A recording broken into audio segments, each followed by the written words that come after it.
بسم الله الرحمن الرحيم الحمد لله نحمده ونستعينه ونستغفره ونؤمن به ونتوكل عليه ونعوذ بالله من شرور أنفسنا ومن سيئات أعمالنا من يهده الله فلا مضل له ومن يضلله فلا هادي له ونشهد أن لا إله إلا الله وحده لا شريك له أما بعد قال الله تبارك وتعالى في القرآن المجيد والفرقان الحميد أعوذ بالله من الشيطان الرجيم بسم الله الرحمن الرحيم من كان يرجو لقاء ربه فليعمل عملا صالحا ولا يشرك بعبادة ربه أحدا وقال النبي صلى الله عليه وسلم من آخر كلامه لا إله إلا الله دخل الجنة أو كما قال النبي صلى الله عليه وسلم. معزز محترم مکرم مصلین حضرات، آپ حضرات کئی مجلسوں کے اندر توحید کے تعلق سے اور مختلف مضامین کے اعتبار سے گفتگو سن چکے ہیں. اس مجلس کے اندر آیت کریمہ جو آپ حضرات کے سامنے تلاوت کی گئی ہے، اس آیت کے اندر رب کائنات نے اپنے محبوب بننے کا، اپنا مقرب بننے کا، اپنا چہیتا بننے کا، اور اسی طرح سے یوں کہہ لیجئے کہ اپنے یہاں یعنی اللہ کے یہاں کوئی آدمی مقام بلند پانا چاہے اور اسی طرح سے کوئی مرتبہ اور بلند مقام اللہ کے یہاں پانا چاہے، اس چیز کو بیان کیا ہے. اور اسی طرح سے رب کائنات سے جب ملاقات ہو تو رب کریم اس کا اعزاز فرمائے، اسے کامیابی سے ہمکنار فرمائے. اسی طرح سے جب رب کائنات کے سامنے بندہ عاجز اس دنیا کو چھوڑ کر کے جائے، ہر مومن بندہ جب دنیا کو چھوڑ کر کے جائے، جس طرح سے ہر ایمان والے کی خواہش، اس کی آرزو، اس کی تمنا ہوتی ہے کہ جب میں اس دنیا کو چھوڑ کر کے جاؤں رب کائنات میری طرف مسکرا رہا ہو، رب کائنات میری طرف نظر رحمت کیے ہوئے ہو، اور اسی طرح سے رب کائنات مجھے کامیابی سے ہمکنار کر دے. وہ کون سی کامیابی؟ وہ کامیابی جس کے اندر رب کائنات نے دنیا کا بھی فائدہ رکھا ہے، عقبہ کا بھی فائدہ رکھا ہے. اور عقبہ کے اندر جو درجات بیان کیے گئے ہیں، سب سے پہلا درجہ قبر کا آتا ہے، قبر کے اندر کامیابی. اور آگے چلتے ہیں دوسرے مراتب میدان محشر کے اندر جو ذلت اور رسوائی ہوگی اس کے اندر کامیابی. اسی طرح سے ہر ایمان والے کا ایمان، ہر مومن اس چیز کو جانتا ہے، ہر مومن اس چیز کے بارے میں اس کو معلوم ہے انسان کو صراط مستقیم سے گزرنا ہے. اور اگر اعمال بھاری نہ ہوئے، اعمال کا پلڑا بھاری نہ ہوا،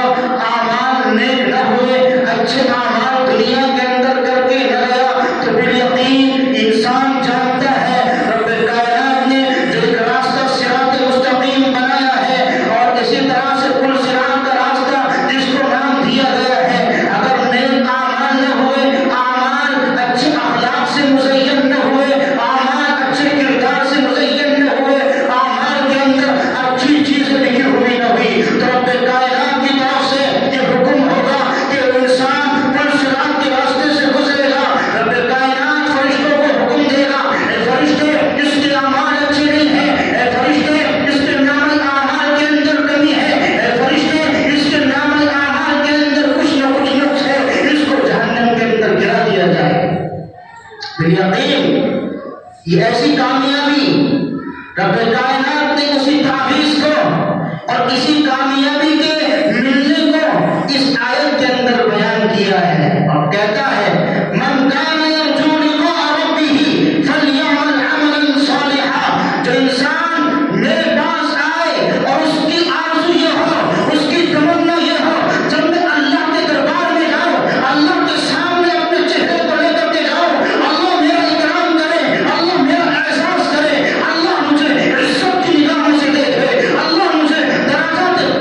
لیکن میدان محشر کے اندر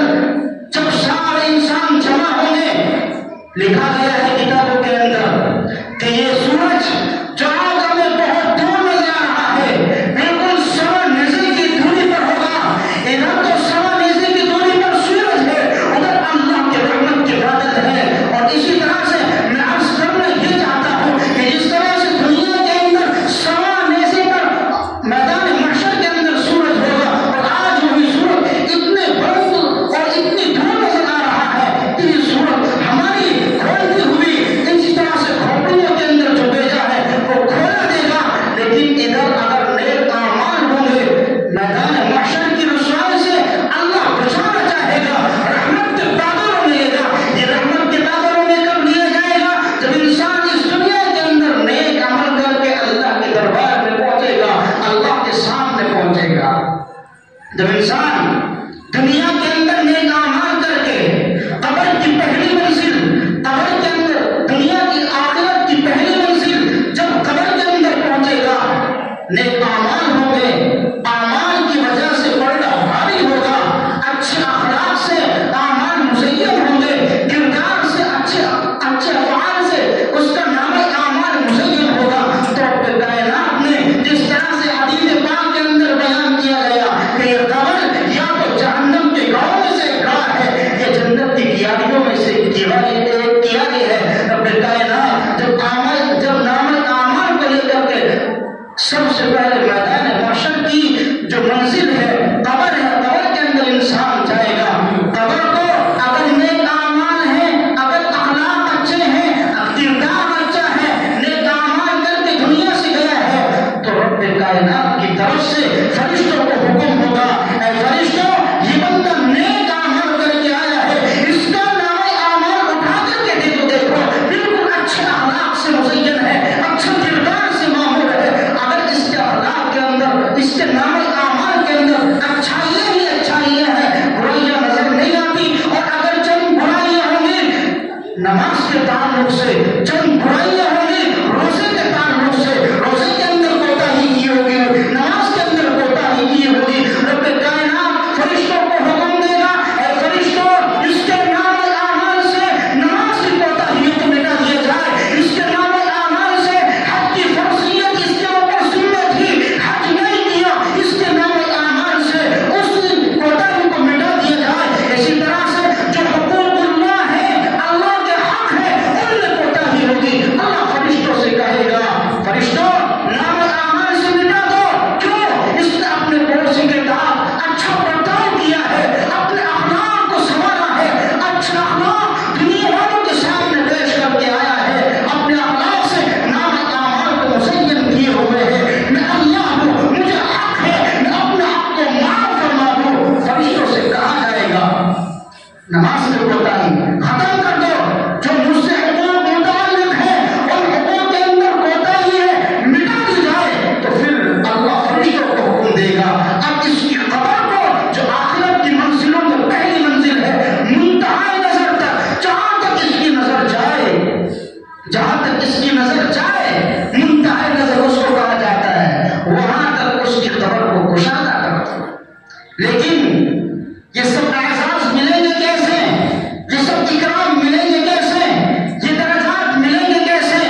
اسی کو رب کائنات نے یہاں بیان کیا، من کان یرجو لقاء ربہ فلیعمل عملا صالحا۔ کیوں؟ قرآن کی مختلف جگہوں کے اندر جہاں نیک اعمال کا بیان کیا گیا، ان سے پہلے ایمان کی شرط ہے، یہاں سب ایمان والے بیٹھے ہیں، اس لیے اس شرط کو چھوڑ کر کے اگلی شرط کو بیان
من کان یرجو لقاء ربہ،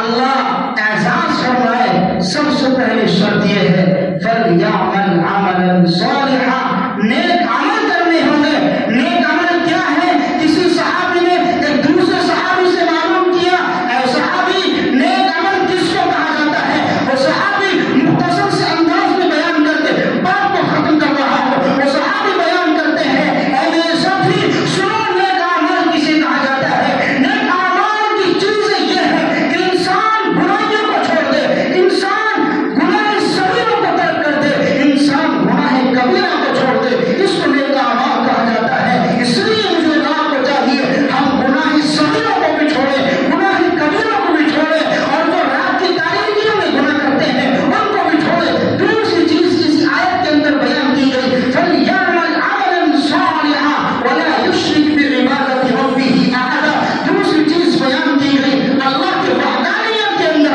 اللہ کی یکتائی کے اندر کسی کو شریک نہ ٹھہرانا۔ یہ دو چیزیں اگر کوئی انسان چاہتا ہے رب کائنات